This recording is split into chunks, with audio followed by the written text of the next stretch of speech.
Hello, everybody. I am Sassanade. I'm here in Sumner, car spotting with my friend Epi Blue, Robbie.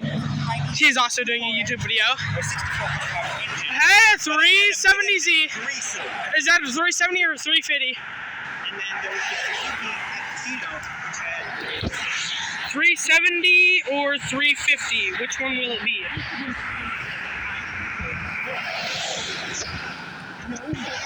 Yeah, that's a 370. Robbie, there's a 370 over there, convertible. Nice car. I mean, definitely not the best. I mean, but always makes For one of Nissan's many admired cars, such as the GTR, the Silvia. Honestly, the Silvia and the GTR, I get the engine and everything is nice, but I think the Fairlady with its higher. Yes. Yesterday I seen a beautiful 240Z. No. I'm thinking like the Z series in general from Nissan is better than the Toyota Supra, because even though they have the same cylinders, Yes, very similar turbo technology and styling. Nice 370. The Z just makes more torque. I think it is, Millie. Hey, wait a minute! That's an E86! It's an E86!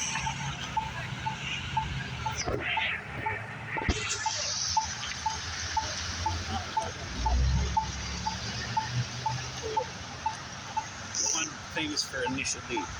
Okay, I think I accidentally took a lot of photos. Yo, this dude even got fun. Come on, dude, we can walk.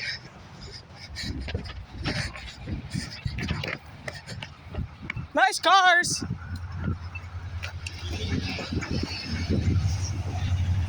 Oh, it's a twin kit. Oh, it's got a 16 valve.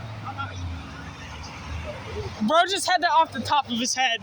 No, I saw it on the set of the car. I didn't see that. Hey, wait a minute, is that a... That's wild.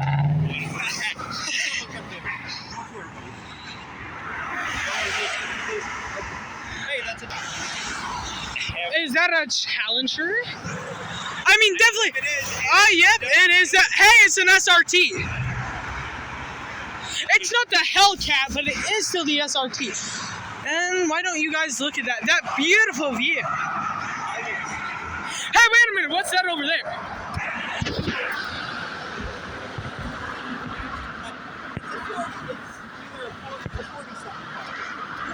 That red car. Yeah.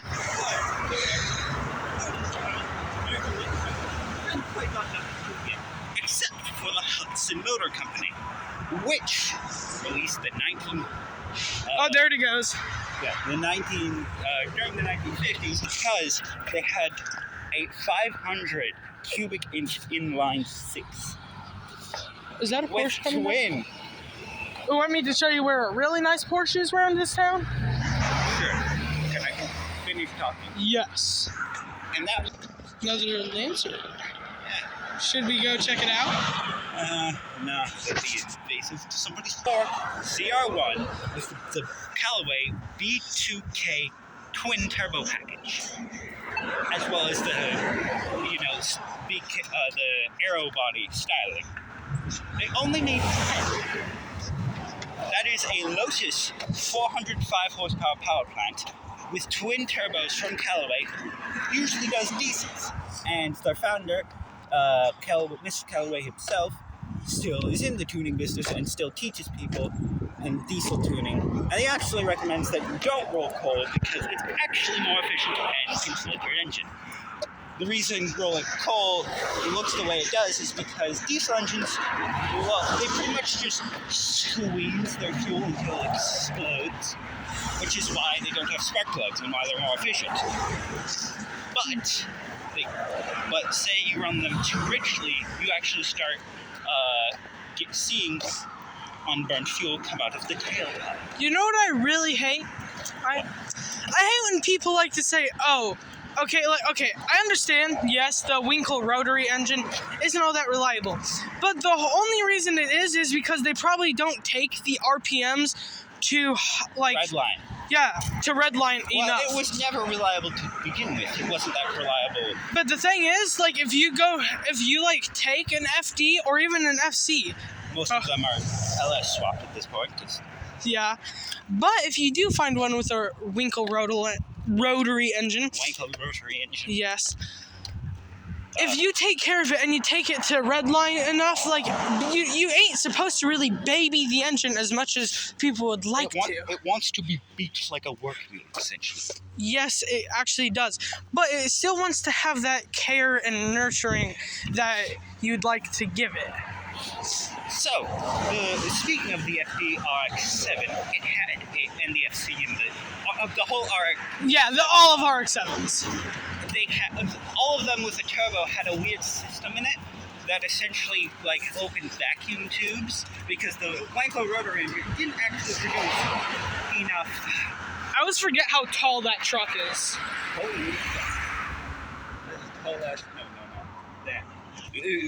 So the turbo couldn't whiff enough.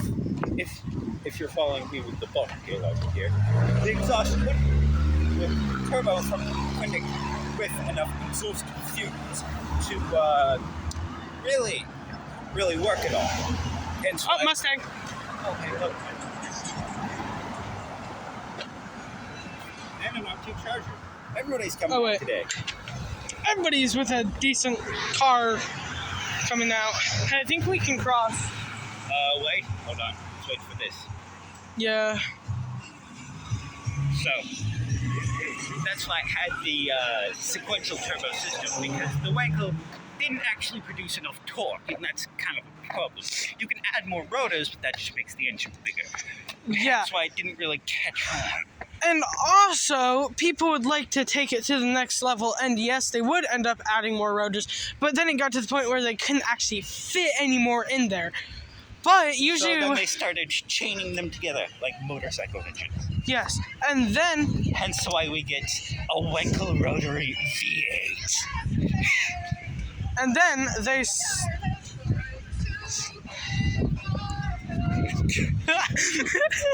Yeah, Rock on. Rock on, man. That was a... But, yeah, so that's why I had the secondary turbine. However, when it finally was, somehow producing enough exhaust fumes to whip the big turbo up to speed, it wouldn't always turn off the secondary turbine, which was a big problem, because it would restrict the car feeling sluggish. Want to make a run for the crossing? No. Because that side's where the 19-something-odd Porsche is. It's like an 80s Porsche. See those little lines there? Yeah. Those are specifically for crossing. Oh, yeah. I didn't see them. You just gotta wait for the right timing. It's also a bit better if we do it further down. It's weird because people are actually slowing down more there. So, but compare the FD and the FC RX-7. Out of the two, the FC was better. And the other reason the FC is also better is because it's also a lot cheaper now. It's cheaper, it's lighter weight, and it pretty much has the same engine as the FD. And it's actually a tad bit more reliable, but If you get an Australian version, you can have, people will pay Australians to essentially rip out the power steering because they love the FC RX. They just love it. They love the shit. But they didn't like... Hey, AMG! Oh, AMG, nice. FC for the FD because it was too heavy. So what they did... Not because the... Oh, actually, yeah, no. FC, with their bare hands, probably. I'm not quite sure. They probably did. I'm joking around here, but ripped out that power steering. Gave it, directly from Nissan themselves. In an Aussie sedan. But then, Ford did it better. Ford did it better with the Barris 6 that was 4 liters. Mm-hmm. It was twin. It had a big old turbo. It was a single turbo. Now they don't anymore. They Okay. stopped making cars. Thinking right now. Let's go. Thank you!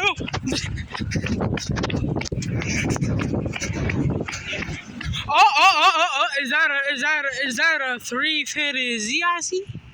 350Z. I can see it. Red car all the way down there.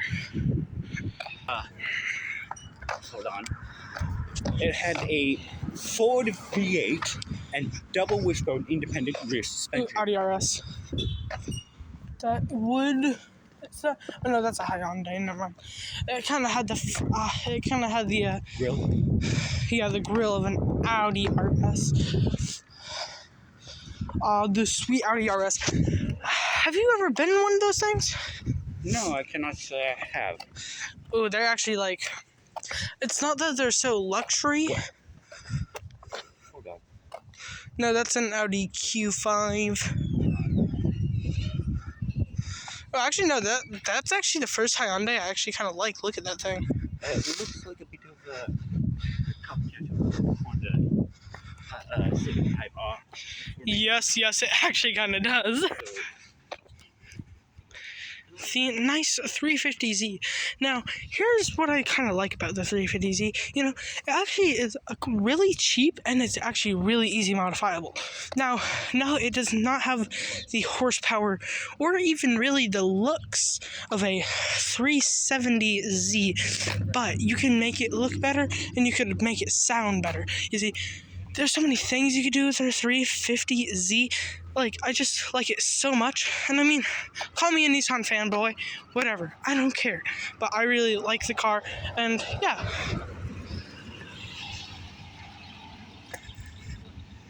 Like this. It's like my first dream car.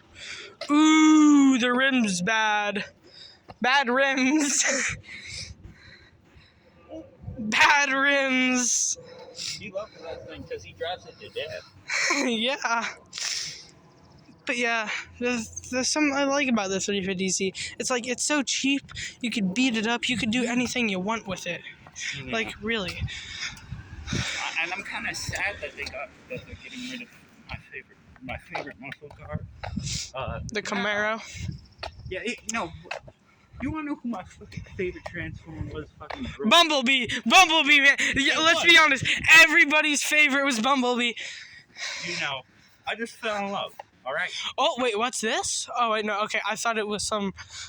It's an MX-5. It's a Miata. Aw, Miata.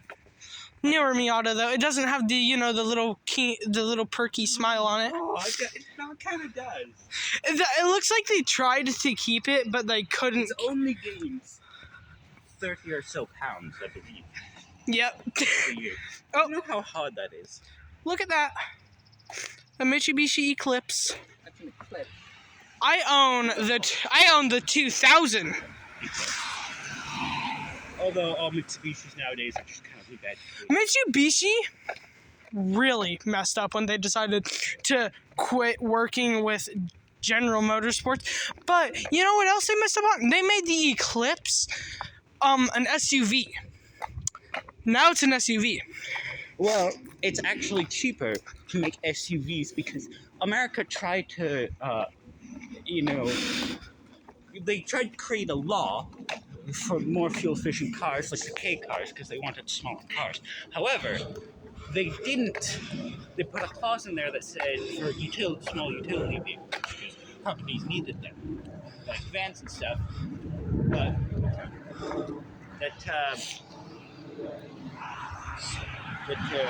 small utility vehicles, so SUVs, didn't necessarily need to follow the fuel efficiency laws. So car companies started making them more cheaper to make them more appealing to customers. And something else about them. Terrible fuel efficiency? No, thank you. God awful handling? No, thank you. Oh wait, it's cheaper. I'll take 3, please. Real. I'm a smell with him. But that's the thing. That's the thing, though. Like, SUVs are taking over the road, and it's also kind of taking. But they're also getting bigger and bigger. Yeah, they're not even small anymore. Wait, look, 1 lane, 2 lanes, 2 freaking lanes. SUV take up both. An SUV eventually, like, takes up a little over more than half a lane. Yeah, they actually take up like almost 3/4. Hey, a Mustang. Oh, yeah, Mustang. The last Mustang before they hit the look that they have now. Yes. Anyway, the only vehicle that gets an exception is the Suburban, because it was around before the law was introduced. Okay? Also because you have a Suburban, so you're kind of, you know. Okay, my dad has a 2007 model Suburban. That we got used at 100,000 miles and we put another 100,000. Looks like We're debating on if that's carbon fiber or not. Hey, it is. No, like it's actual carbon fiber. right. Yo, look, it's actual carbon. They have it on both sides. Pretty cool. Yeah. Pretty cool. Now this is something you expect from car. You don't actually go out and like get close or touch the car. Well, you do get close, but only close enough to. You know, recognize the details. Yes. You don't go out and touching someone else's car. And I swear to God, if I see another like group of like, you know, fancy dressed up women sitting like they own on somebody's random C8 Corvette. Oh, you know what I seen? A whole bunch of women in bikinis sitting on a Lamborghini Gallardo. Pissed me off.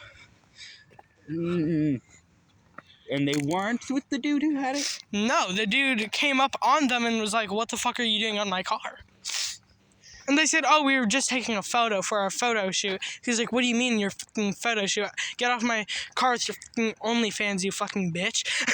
I was like laughing my ass off. Dude. Do you talk like this on your YouTube account? Yes, I do talk like this on my YouTube account. And I get like, and one of my videos that I worked over for a long time gets fucking like DMCA'd into outer space for having faint trace like background noise of Big City Dreams from Disney. Yeah, because that's. Ooh, a Dodge. Oh, it's not an RT. I think that's just the either the regular old V8 or the lower end V6. Could be in my board. Mm. I actually saw a lot of base model challenges in Hawaii. That hurts the soul. And a bunch of base model Dodge performance vehicles. That hurts the soul, man. You know what? They wouldn't know. It wasn't Hawaii, but it was the Big Island. I don't remember which one that is.